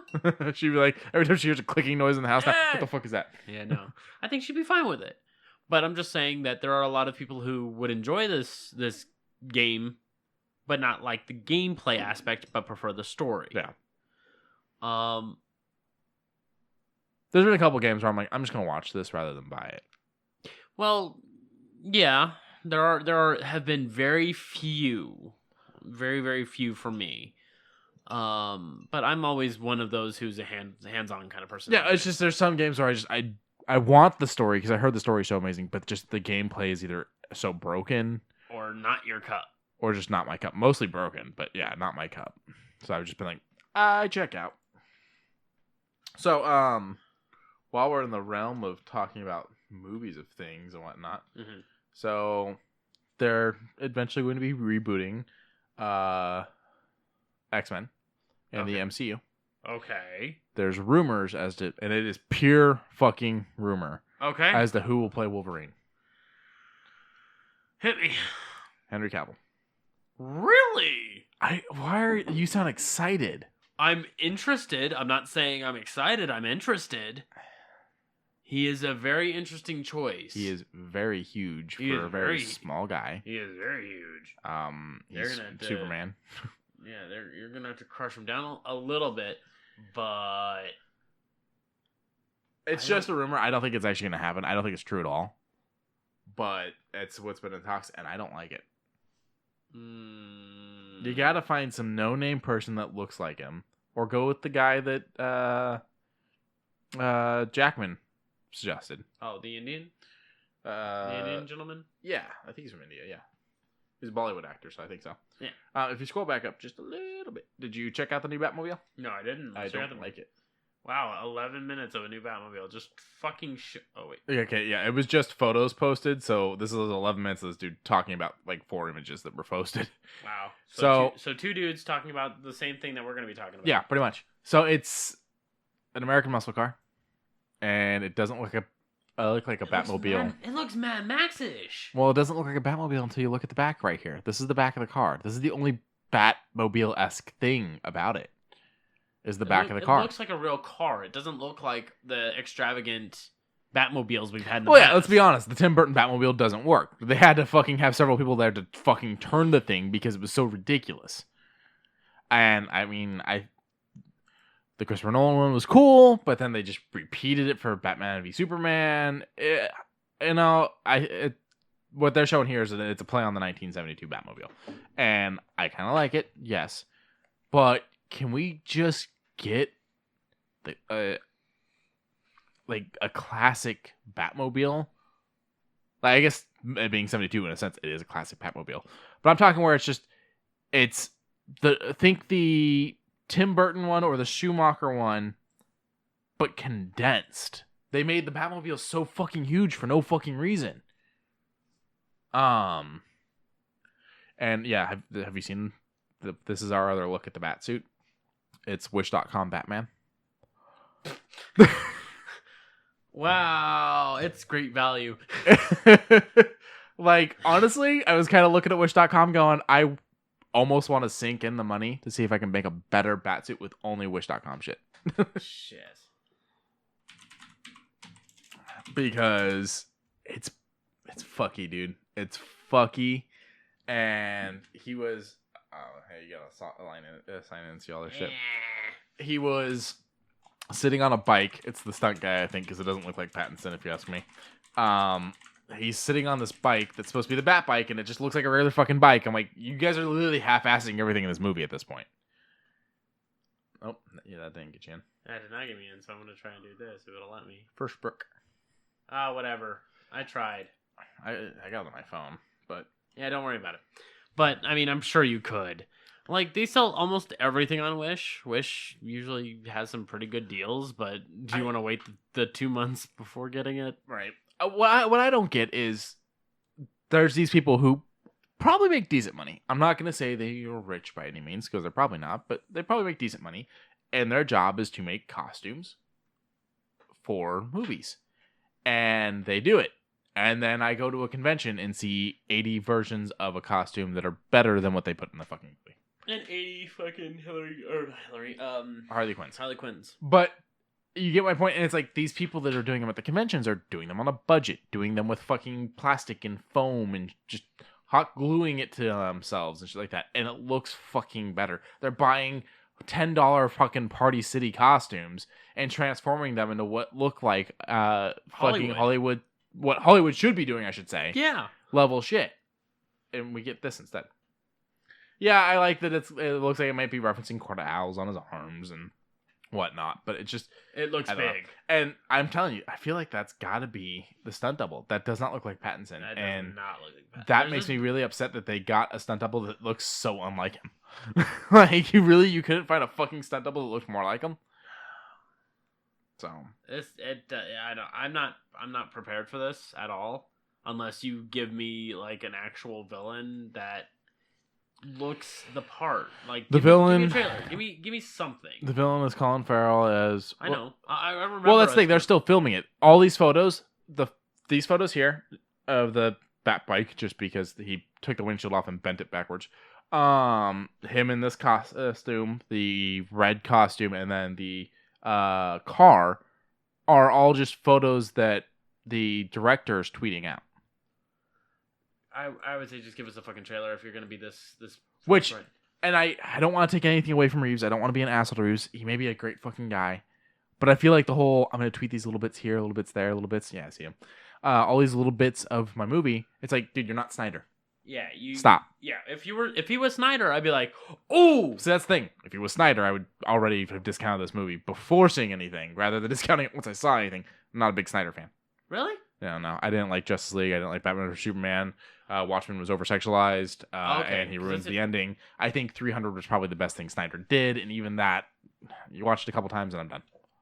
Okay, because I was going to be like, Watchmen was probably one of the better, but I will concur, yeah, the ending was a little jacked up. The ending is fucked, and there was too much blue doink, and... the doy-dot, the Daskadal. Yeah, and then there was just the whole thing, like, don't get me wrong, the comic's very sexual, but I feel like he went... Over. Yeah, I feel like he went... Well, the comic's very sexual, so if my movie's not very sexual, then my movie's not correct to the comic. And he's right. But I feel like he went, so I have to up it. And it's like, no, just do it at the same level. Okay. You know, but more than anything, what pisses me off is the ending. Okay. So, I got to see a new Candyman trailer at the movies on Tuesday. It's essentially the same, but you see a little bit more into the new Candyman coming, including our artist possibly chopping off his own hand. Yeah. A little bit more of the Candyman walking by and stuff. I'm telling you, I think the guy that's playing him in this one sat down and watched Tony Todd because he fucking walks the same as the original Candyman. And when I told Lauren you hadn't seen Candyman, she's like, that's on the list. Of course. So we'll probably do that and then maybe go see the movie. Okay. Have you heard about High Republic, the VR game? High Republic? Yeah, so a VR title in the vein of Vader Immortal is reportedly in works, taking place during the height of the Jedi Order. I didn't play Vader Immortal, but I've heard some good things. So yeah, it's another new Star Wars VR they're working on. Cool. So, Westworld Season 3 is out, or happening. I don't think it's out. Oh, no, sorry, the description's out. That's what it is. I have not watched any of it. I was a fan of the original movie, which was made by a writer I actually really liked. And so the TV show has always been kind of something I've kind of sat back and went, Yeah, maybe. What are you looking at here? I just saw fucking Taika Waititi and on the cover with a fucking spiral on his forehead, and I was like, this just got dropped. 7 stages to achieve eternal bliss. Who is that? He looks familiar.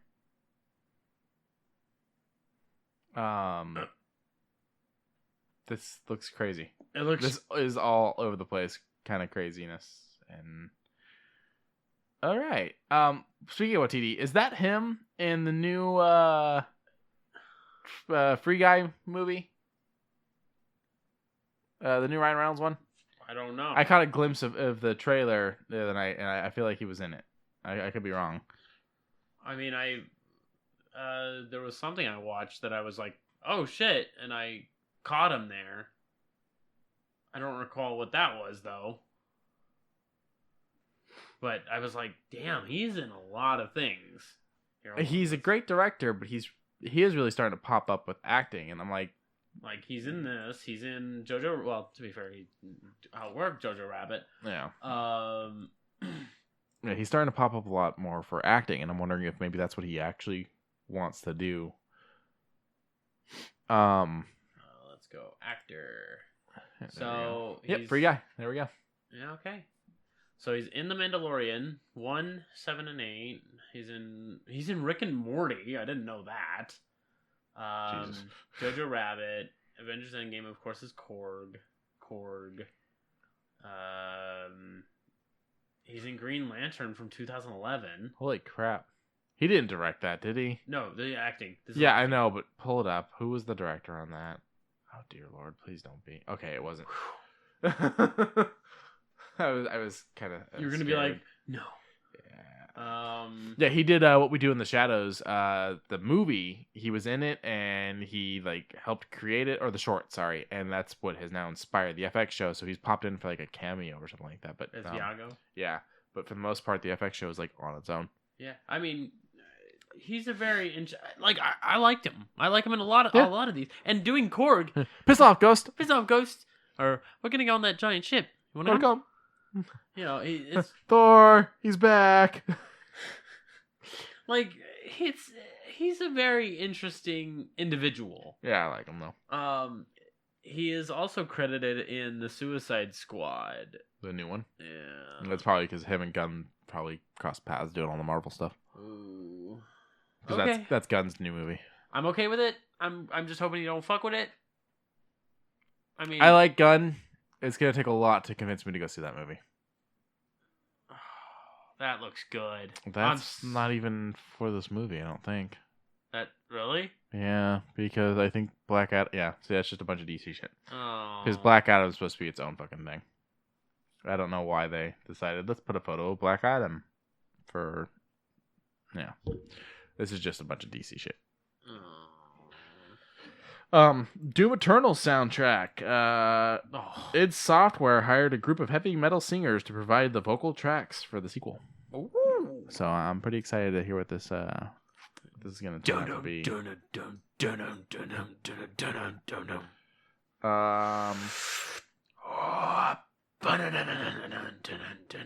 I'm excited. I can't wait to hear some music from that shit and throw it on my fucking Spotify list and just fucking go hard. I don't know if I want to wait for the game or not. I'm very do I want to just listen to it or do I want to play the game and hear it? I'm very back and forth right now about what I want to do. Let's see if there's anything here. It's already out and about. I don't know what I want to do. It's right here. Right here. It's literally right here. It was released 1 month ago. Get fucked, nerd. I don't know what I want to do. I'm gonna put it on when we're done. While this thing is rendering, fucker. There's so much good stuff coming out, but I just hate that I have to wait now. Because Cyberpunk got pushed. No Time to Die got pushed. Yep. Everything else pushed. Sorry, I'm broke anyways. Yeah, the only thing that's coming out over the next week is Doom Eternal and Animal Crossing. And they are coming out the same day. You got the goth kids going in for fucking Animal Crossing, and you got those cutesy gamer girls going in for Doom Eternal. Go figure. Did you see that meme? No, I didn't. And did you see the meme with Doom Guy teaching Elizabeth from Animal Crossing how to hold a shotgun? No. I did see one where, you remember the scene where in Winter Soldier where he has to fight everybody in the elevator? Oh, yeah. So there's a meme going around with that where it's him telling like bad puns, and so they attack him, and there's one where he gets interrupted and doesn't get to tell it, and so then that's the one that actually shows him beating the shit out, having whooped everyone's ass. Oh, come on. Oh. Google did the fail. Oh, there it is. Aw. There's that one. Look at him in his like proper dress clothes. Yeah, gotta look good for the town. Yeah, there's that one, and then there's him teaching her how to shoot it. I love it. Oh, yeah, similar to that. It was ages ago, back when it first got announced on how to do it. But I love Doom Guy. I do too. I was actually playing regular Doom, or not regular Doom, but like Doom 2016. Yeah, the other night. There's a thing on Game Pass rewards to get a bunch of barrel kills, but I'm at a point where there's not a lot of barrels around right now, and I'm like, this fucking kind of sucks. And I'm playing on Ultraviolent because it was the last save I had. I was like, all right, I'll just pick that back up, I guess. Let's go. Did you hear that Kojima showed off the photo mode, which hits PC on launch for Death Stranding? Yeah, I saw it. And if you get it through Steam, you get a head crab hat that you put on Norman Reedus, and I'm just like, that's cute. Good crossover, but I didn't want to talk about it just because I couldn't get through Death Stranding. I couldn't bring myself to do it. Pizza Boy 3000. Oh, yeah. I was like, what the fuck are you talking about? Do we just change? I don't know.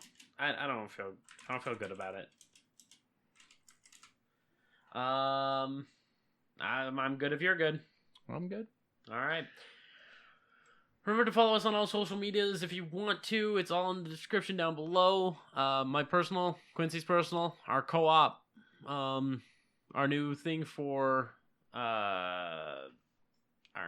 No, that's not right. Runeforge. Jesus, I'm so sorry.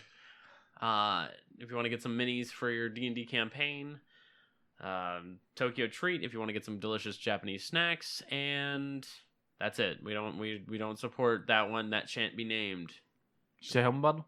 Fuck! Humble Bundle. Humble Bundle. Make sure to check out our Humble Bundle link as well. And then the one that we don't name.